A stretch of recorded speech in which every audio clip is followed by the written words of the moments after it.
देशभरात खळबळ उडवून देणाऱ्या उत्तर प्रदेशातील छांगूर बाबाशी संबंधित धर्मांतर प्रकरणात एक मोठं यश आलं आहे।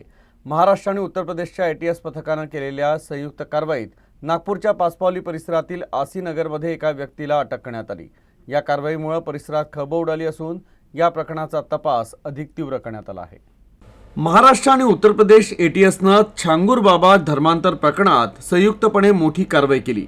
या कारवाईचा एक भाग म्हणून नागपूरच्या पाचपावली परिसरातील आसीनगर येथून एका व्यक्तीला ताब्यात घेण्यात आलं। प्राथमिक माहितीनुसार अटक केलेल्या आरोपीचं नाव ईदुल उल इस्लाम असं आहे, जो आसीनगरचा रहिवासी आहे।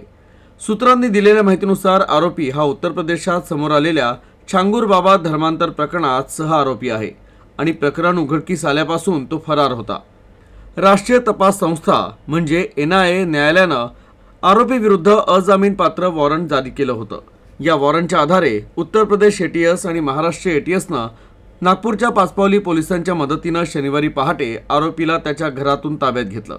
त्यानंतर UP एटीएस आरोपीला उत्तर प्रदेशला घेऊन गेली। तपास यंत्रणांनी कारवाई दरम्यान अत्यंत गुप्तता आणि सावधगिरी बाळगली होती। या कारवाईची माहिती मिळताच नागपूर शहरात खळबळ उडाली आहे। धक्कादायक बाब म्हणजे नागपुरात यापूर्वी धर्मांतराशी संबंधित अनेक प्रकरणं समोर आली होती। नागपुरात आरोपीला अटक झाल्यानंतर नागपूर शहरात एक मोठं रॅकेट सक्रिय असल्याची ही चर्चा आहे। तपास यंत्रणा सध्या या प्रकरणातील सर्व बाबी विचारात घेऊन सखोल चौकशी करत आहे।